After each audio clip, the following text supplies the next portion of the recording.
frá þessu ævintýri að flytja til Tenerife?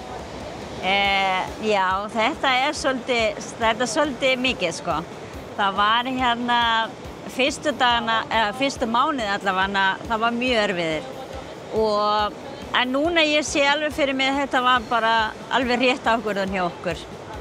Núna er þetta bara þægilegt og þú veist, lífið hérna er alveg yndislegt. Þið eigið náttúrulega uppruna á Kúbu, er það ekki rétt? Jú, passar. Og svo flytjið til Íslands. Já. Hvað rak ykkur til Íslands á sínum tíma? Heyrðu, ég var sem sagt gift á Íslandi, eða þú veist, fyrirverandi maðurinn minn var á Íslandi, þannig ég elti honum og fór þangað og ég var sem sagt bara mjög ung, ég var bara 20 og síðan gekk ekki upp hjá okkur og við hættum saman, svo fór ég hérna í frí til Kúbu og hittist hérna maður sem var kærustupar þegar ég var 14 ára og við byrjum aftur saman og núna er komin alveg 15-16 ár síðan og við erum komin 2 börn og bara gengur ótrúlega vel hjá okkur. Við erum bara hamingjusöm. En það hefur ákveðið ævintýri að fara til Íslands? Nei, þú veist, ég var bara mjög ung og ég var ekkert endilega að spá neitt, sko. Og svo var ekkert einu sinni í minni huga bara flytja frá Kúbu. En það kom þetta upp og ég bara, ok, ég tek þetta bara. Og það eru margir sem þekkja þig í Reykjanesbæ. Þú varst að vinna til dæmis í Sundmiðstöðinni. Já, það eru bara svolítið margir. Þú voru að bjóða svona ákveðna þjónustu hérna á eyjunni. Já. Segðu mér þá hvað þú ert að gera fyrir fólk hérna. Heyrðu, ég er hérna, aðalvinna minni er hérna þjónustufulltrúa hjá sumarferðir, plussferðir, úrval, útsýn og heimsferðir. Og þá er ég hérna 2 vikur í vinnu og svo 2 vikur er ég bara í frí. Þannig ég tek mig á þessum tíma, þá tek ég mig að hjálpa fólki. Að allt sem vantar hérna, alveg frá því að leigja bíl, leigja rafskutlu, bóka skoðunarferðina eða er einhver sem vantar læknisþjónustu eða tannlæknisþjónustur, þá tek ég mig að því að hjálpa þeim líka. Þannig að þú býrð svolítið vel að því að vera komin með góða íslensku. Já, já. Og þetta kunna Íslendingar að meta? Já, mjög mikið. Já. Af því að spænskan er kannski ekkert sérstaklega auðveld. Nei. Það sem er pluss hjá mér, sko, ég er með báða tungumál en náttúrulega spænska er móðurmálið mitt. Þannig að hafa íslenskuna líka er bara mjög gott. Allavega hérna þar sem eru ekki mikið fólki sem tala alveg góða ensku. Og svo sérstaklega ef þú þarft hérna þjónusta hjá ríkisspítala eða eitthvað svoleiðis, þá þeir talar bara mjög litla ensku, nánast ekki neitt. Þannig að þú þarft að fara til læknis eða eitthvað svoleiðis, þá verður að hafa túlku. Svo líka ef þú þarft að lenda ykkur, þarft að fara á lögreglustöðina, þá vantar líka hérna, það stendur bara með það, þarft að koma með túlku.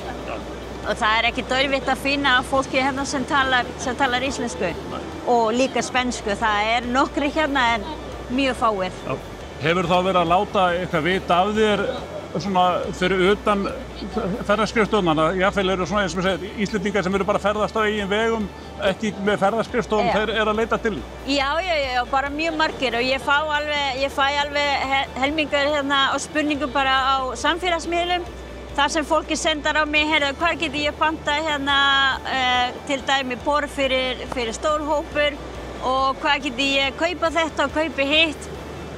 Ég fór fyrst eiginlega á TikTok og þá hérna fyrsta vídeo sem ég posta, það var nákvæmlega hér, þar sem ég var að kynast mér. Ég tók bara akkordan að kynast mér og þetta bara, það fór alveg í hálofti og ég fæ alveg mjög mikið á spurningum og fólki sem vantar fólki hefur núna rosalega mikið áhuga að koma til tannlæknis.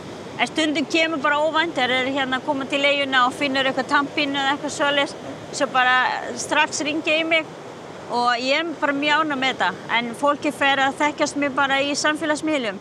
Það er líka hérna hópur sem heitir Tenerife Tips. Þar ég seti stundum líka vídeo hérna inni þar sem ég er að mæla með þetta og hitt og þessa búð og alls konar, þú veist, sem mjög þægilega að vita hérna á Tenerife. Ertu dugleg á samfélagsmiðlum að kynna eyjuna fyrir fólki? Já, ég byrja sem sagt fyrir nokkra mánuði en það kemur svona stundu tímabili sem ég er bara að gera eitthvað annað. Hann er tittur og svo líka maður minn að hjálpa mér að taka upp, þannig að stundum er mikið að gera hjá honum. Þannig ég er alltaf að reyna bara sem mest. En En jú, ég alltaf, þú veist, allavega ég að reyna að setja bara hérna á history, bara daglega og fólk mjög mikið að fylgjast með. Það var hérna einn íslensk hérna kona sem á hérna skreitumhúsið og hún kom hérna og fékk þjónustu hjá mér og hún var rosalega ánægð með það og mjög hérna þakklát fyrir því. Og hún postaði mig bara á Instagram og það líka fór alveg fullt af fólki að fylgjast með mig og ég bara mjög ánægð sko. Ég bara þakklátt líka hvað fólk að taka vel fyrir þið. Hvernig að búa á Tenerife? Bara mjög gott. Já. En svo þið sjáu núna þannig við erum hérna fyrir framan sjóinn og þú veist og þetta getum við bara gert bara á hverjum degi ef við viljum. Og skólakerfi bara mjög góð og lífið hérna allt öðruvísi. Þú veist, þú þarft ekki endilega að ferðast, þannig að þú hefur bara allt hérna, allt saman. Já, og þið búið hérna nálægt flugvellinum, svona aðeins kannski fyrir utan allar enn ferðamanna Skarkala. Já. Er það ekki, já. Það eiginlega nauðsynlegt, það kannski ekki hægt að búa hérna í öllu fjörinu? Nei, ég bara, þú veist, mér finnst það bara gott að búa svona svolítið útur, að þú veist, ekki langt, ég ekki nema bara korter að keyra á milli, fer líka eftir hvernig umferðinni, en þegar ég vilt að fá svona ferðamanna stemning, þá kem ég bara hérna og þá bara alveg nóg fyrir mig, sko. Og svo líka maður minn, hann rosalega mikið að taka myndir og svoleið, þannig stundu þegar strákarnir í skóla, þá löpum við bara hérna og, þú veist, þá bara okkar frí. Og hérna, hann náttúrulega meðal hans að mynda kannski svona fyrir íslenska hópa sem að koma. Já, bara, og fjölskyldur sérstaklega. Já, þannig að fólk getur bara fengið hérna fulla þjónustu á ykkur, bara hérna túlka þjónustu og allar það myndir sem þarf, bara það allt í boði. Allan pakkan. Og bara allir velkomin að senda á mig, sko, og bara líka fylgjast mér og bara, þú veist, bara hvenær sem sem vantaði og bara alveg velkomin. Og þú ætlar ekkert aftur til Íslands? Nei, ekki flýti allavega. Jú, krakkarnir mjög spenntir að fara í frí hérna til Íslands en ekki að flýti aftur. Það munar alveg helling. Þeir geta bara labbað skóla, þeir geta bara verið stuttum á ból og þú veist, eða bara í nærbuxum í allan daginn þegar eru heima. Þannig þeir eru ekki spenntir. Þannig að Íslendingar þeir fara í frí til Tenerife og þú ferði frí til Íslands. Já, nákvæmlega. En ég veit ekki hvort að ég sé alveg fyrir mér hérna að enda lífinu bara hérna á Tenerife. Ég veit að ég ekki komin ennþá með þessi tilfinning. Men þú ert ekki komið með eitthvað svona framtíðarplönum og þú ætlir bara hérna að fara á elliheimili hérna? Nei, ég ekki komið ennþá í það, sko. Það bara svo margt sem við erum að skoða og þú veist, við erum alveg opin fyrir öllu. Og við erum að skoða, kemur eitthvað tækifæri einhver staðar annar stað, þá fórum við bara. Fyrst að því við erum búin að gera þetta einu sinni, þannig það ekkert mál. Og við seldum eiginlega bara og skiltum allt á Íslandi, við fluttum bara með 5 ferðatösku og eina ferðatösku var bara hérna 12 hans. Þannig þú veist, það var bara eiginlega allt skildin eftir. Og núna við erum bara að reyna að lífa bara sem minnst. Og ef það kemur eitthvað, þá bara ekkert mál, þá fórum við bara. En það gaman að hitta fólki sem að koma hérna sem kannski þekkir því úr sundmiðstöðunni og þú ert kannski ofta að rekast á hérna andlit sem þú kannast við. Já, mjög mikið. Og það oftast líka fólki sem að þekkja mig, sem að hringja í mig og bjóða mér í kaffi og vilja hittast og svoleiðis og fá mynd með mig líka. Það alltaf gaman að fá mynd hérna að Tenerife. Já. Þannig að þetta rosalega gaman og þú veist, og svo líka bara svo gaman að fara á vellinum og sjá bara fólki sem þú þekkir bara komað og líka fólki sem búin að vera, ég búin að vera hérna þjónustufulltrúa núna í 2 ár. Þannig það svo mikið fasta fólki sem alltaf að koma, þannig þeir alltaf bara að knúsa mig og þú veist, og kissa mig og bara, þú veist, það mikið stemning þegar þeir að koma. Já. Það mikið eldri borgara líka, hópar sem að koma. Sem oftast bara sama fólkið og það rosalega gaman. Já, það margir sem koma oft. Já, og stundum líka á þessum tíma kemur mikið af fólki sem í lengri tíma, kannski 3 vikur, mánuð, eitthvað svoleiðis.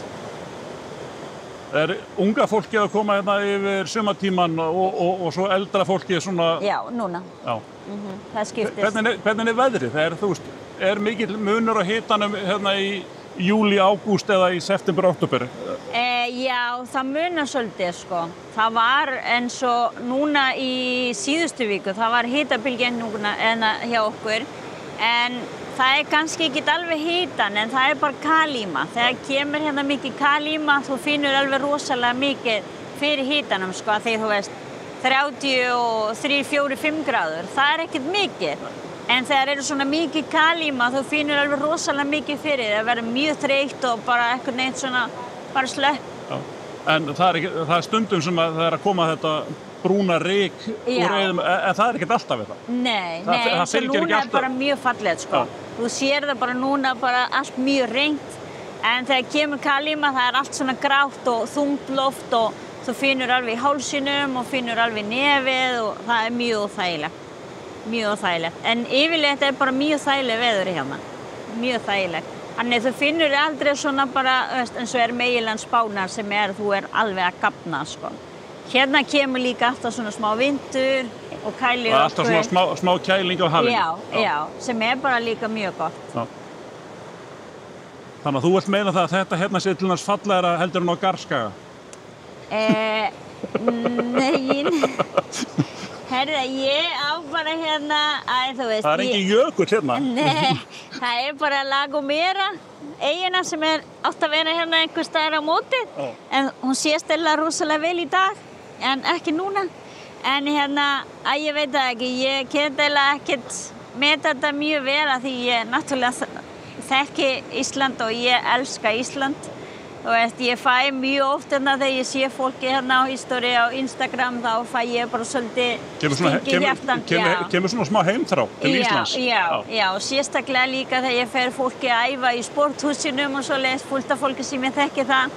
Ég var náttúrulega líka að þjálfa í hóptímakennari í smá áður en við fluttum út. Ég læriði líka hóptímaþjálfari, þannig ég vildi eiginlega bara prófa.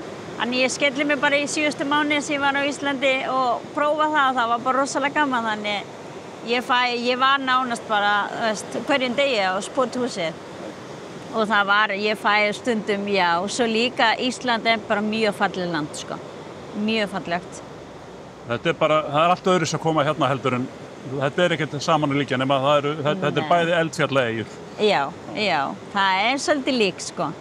En veðrið náttúrulega hérna er bara alltaf gott, en hérna, ég get alltaf fara hérna hjóla, ég get alltaf fara á mótorhjól, ég nota mikið hérna, ég kalli mikið eftir svona stóra vespu, en ég kem hérna, það er mjög erfitt að fá bílastæði, þá kan ég bara á mótorhjóli, en það er rosalega gaman, þú getur krakkarnir labba í skóla og þetta er bara mjög þægilegt, þú getur bara labba út í búð og svo, þú þarft ekki mikið nema bara eftir kvöldmatinn, þú getur bara fara út að labba með hundinn, með strákunum og það er bara mjög mikið fyrir krakkarna að leika sér úti. Þannig þetta er bara öðruvísi líf. Ég talaði við annan Íslending í dag og hann sagði að Bretarnir væru kannski þeir hættulegust hérna í umferðinni, þeir væru alltaf öfugu megin. Nei, Bretarnir ég held að það sé bara mestir sem eru Bretar og það mjög margir sem að búa hérna líka. Já, en þeir fara víst stundum öfum að hringja í hringtorginu, sagði hann.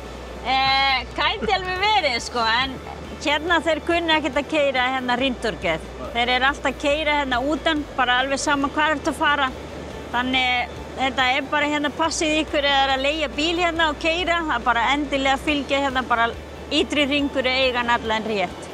Þannig keyri alltaf útan, sko. Ég var sjálf lendið fyrst að keyra innan með mótorhjóli þegar ég var að taka beygjuna út, það var bara bíll hérna við hliðina á mér brá svo mikið og ég þurfti bara að halda áfram og eftir það ég sagði never again.